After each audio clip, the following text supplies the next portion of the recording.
All right, so I'm just going to quickly discuss the effects of pandemics on policymaking.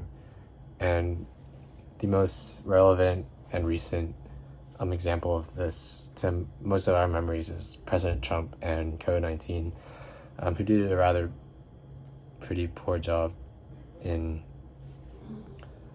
addressing the issue in the first place. Took him almost a year to even do anything about the issue, and by then it was too late. The U.S. was already leading cases and deaths. He deflected the blame to China for the most part, kept on reiterating the fact that the pandemic was going to go away on its own, that it was going to disappear. There was no need for a vaccine, and clearly that has not been proven true. This is actually also similar to former president of Brazil, Jair Bolsonaro. His response was quite literally endorsing chloroquine, which is a drug known to treat malaria but was unproven in COVID-19. His Minister of Health and a number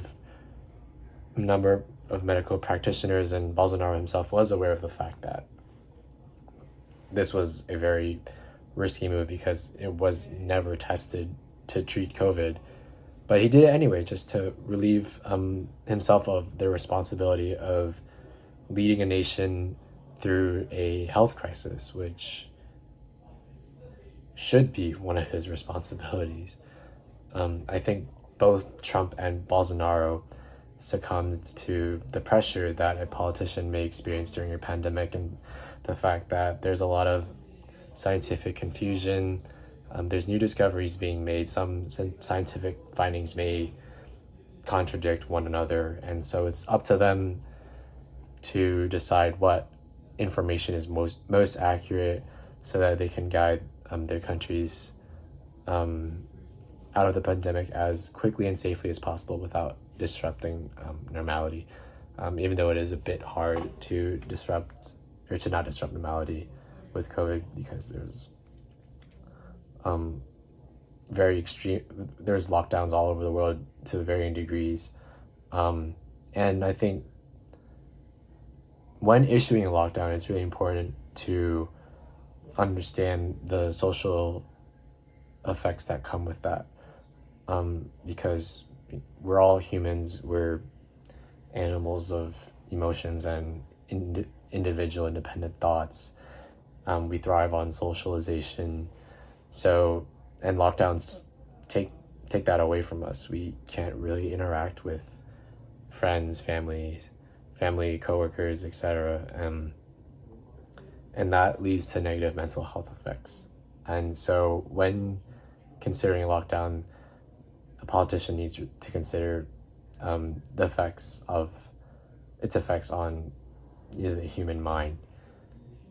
Another example of a really poor response to a pandemic is in Zimbabwe in the early 2000s, when the ruling party took over the National Water Agency. They replaced people that were actually educated and they were experts in water distribution and supply, and they just replaced them with puppets of the party just to have even more control in the government, and also just to mess with the water supply of opposition parties and supporters of them. And just to wrap up from this, politicians they need to act quickly, decisively, and balance conflicting interests. And clearly none of the examples I mentioned were able to be at peace with any sort of trade-offs with any opposition. They were greedy, selfish for themselves, trying to exert their own agenda over the safety of the people, really. They let the effects of that pandemic get to that degree. And if there's one example that I could talk about that we could all look up to, is actually New Zealand with Prime Minister Jacinda Ardern, who issued a lockdown relatively early into the pandemic.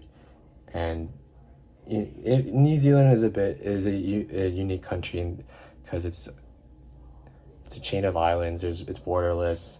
The only way in is through airports, really. But she was able to get the people on board with the policy, and as a result, they were practically out of lockdown as early as June of 2020 because she was able to